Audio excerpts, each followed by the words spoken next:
Diam di rumah tanpa keluar rumah yang membahayakan hari ini, tentunya ini akan menjadi sangat bermanfaat ketika amaliyah diam di rumah hari ini menjadi ibadah karena satu hal yang sangat fundamental dalam agama kita, yaitu niat.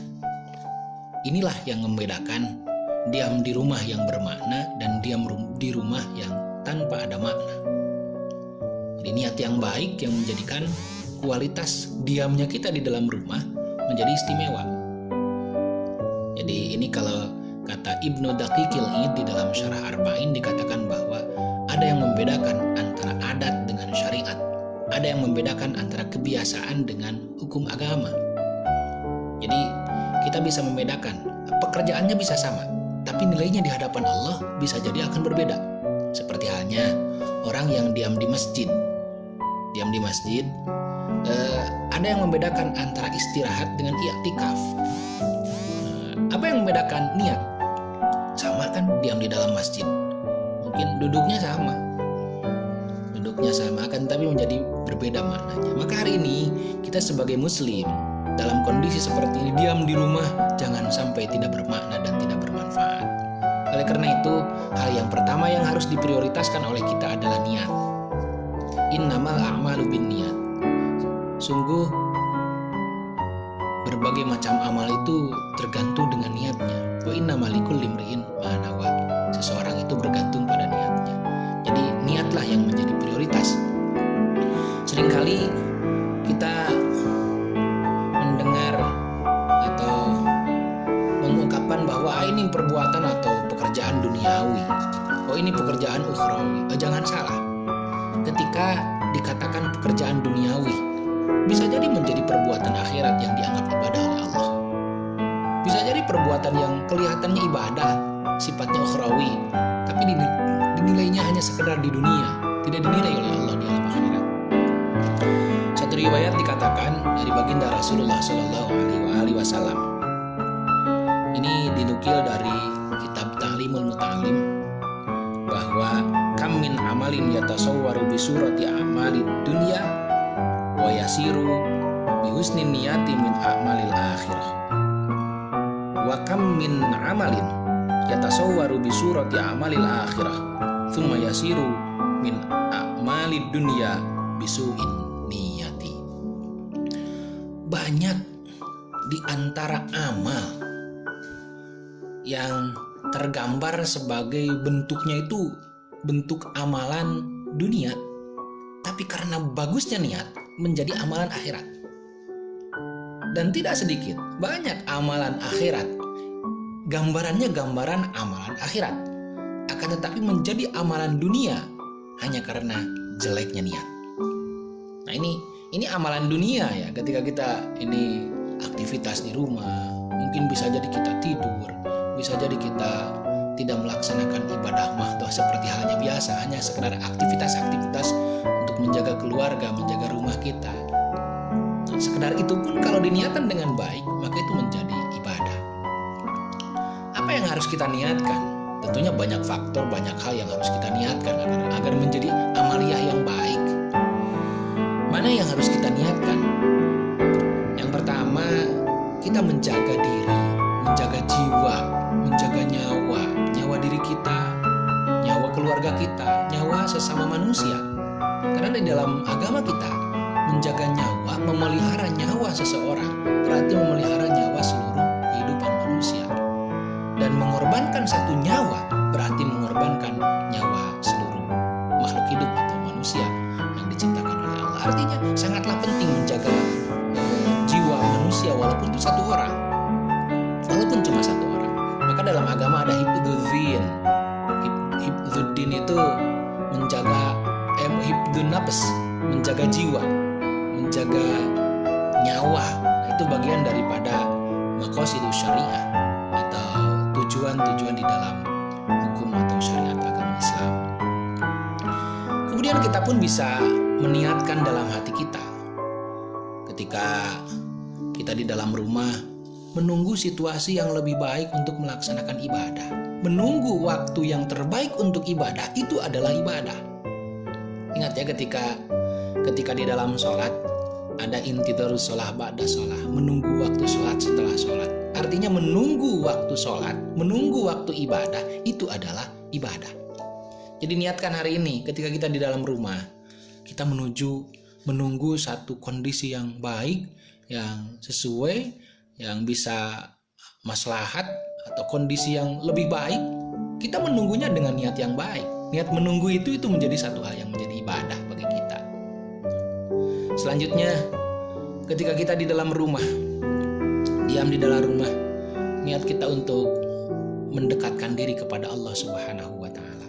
Dekatkan diri kita kepada Allah.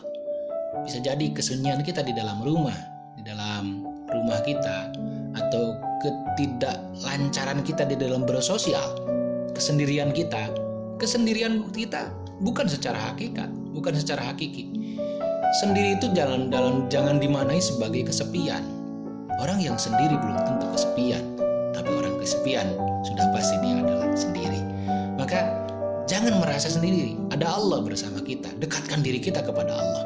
Jadikan sebagai sebuah sarana kita bisa mendekatkan diri kepada Allah dengan wasilah kondisi seperti sekarang ini. Selanjutnya, kita juga sedang melaksanakan sunnah Rasulullah SAW. Ketika sudah kemarin dalam pembahasan saya hari kemarin, ketika Abdurrahman bin Auf memberikan satu riwayat untuk memecahkan kebentuan dalam perdebatan apakah kita lanjutkan perjalanan ke Syam atau tidak, ke Syam yang sedang terjadi wabah. Maka yang jadi pemutusnya adalah ketika ada wabah di sebuah negeri, di sebuah tempat, maka jangan masuk ke tempat itu. Orang yang sudah masuk di satu tempat, maka jangan keluar. Nah, itu kita ini sedang melaksanakan sunnah Rasul. Jadi sunnah dari Kangjeng Rasul, ajaran dari Kangjeng Rasul kita jalankan.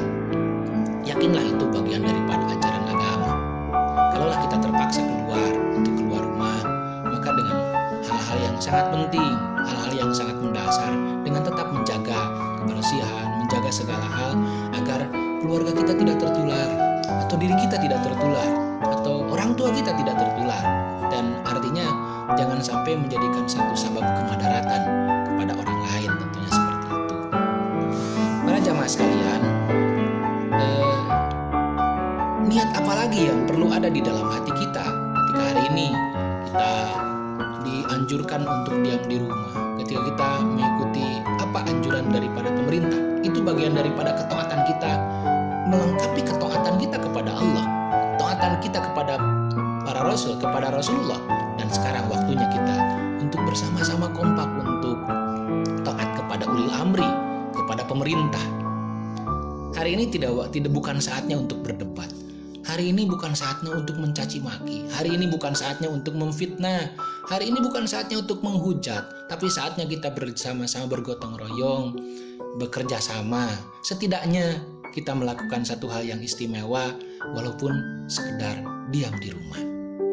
Terakhir, niatkanlah hari ini ketika ada satu cobaan dari Allah, musibah dari Allah. Ini musibah bersama, musibah global. 191 negara sudah mengalami pandemi ini, termasuk Indonesia. Ketika mengalami musibah seperti ini, mengalami satu hal yang buruk seperti ini, Allah menetapkan dua kemungkinan kenapa ada musibah seperti ini. Yang pertama, bisa jadi kita sedang diuji oleh Allah untuk meningkatkan derajat keimanan kita. Yang kedua, bisa jadi karena teguran Allah atas segala dosa yang telah kita lakukan. Ada dua alternatif. Yang pertama bisa jadi karena untuk meningkatkan kualitas iman kita. Yang kedua, untuk menegur apa yang telah kita lakukan. Insya Allah, kalaulah kita memilih yang pertama, ini untuk meningkatkan keimanan kita, saya kira terlalu sombong kita melakukan atau menyangka bahwa diri kita ini sedang diuji oleh Allah. Saya kira kita harus kembali introspeksi untuk diri kita sendiri. Ini karena dosa-dosa kita, karena kesalahan-kesalahan kita. Maka kita bertaubat, maka kita beristighfar bersama-sama, bertaubat bersama-sama. Orang yang punya kekurangan, punya dosa, ya itulah manusia. Al-insanu mahalul khata wal nisyan. Manusia adalah tempatnya kesalahan dan lupa. Maka Seringkali kita mendengar bahwa tidak ada manusia yang sempurna. Tidak ada gading yang tak retak. Kalau tidak retak bukanlah gading. Jadi manusia itu tidak ada yang sempurna, katanya seperti itu. Tapi ketika pertanyaan ini ditanyakan kepada Buya Hamka, menjawab pertanyaan ini, Buya Hamka mengatakan bahwa adakah manusia yang sempurna? Beliau mengatakan ada. Jawabannya luar biasa, ada. Kenapa ada? Yang bagaimana? Orang yang sempurna adalah orang yang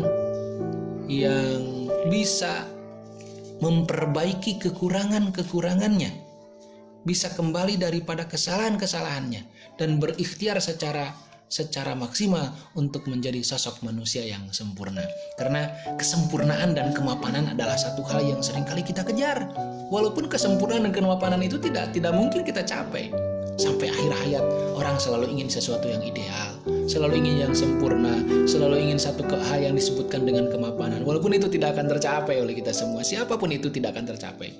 Jadi kesempurnaan bukan daripada hasilnya, bukan daripada hasil kita akan menjadi sosok yang sempurna, bukan jadi orang yang mapan dalam segala hal, bukan itu orang yang sempurna, tapi orang yang maksimal untuk memperbaiki diri, mengejar kesempurnaan dalam standar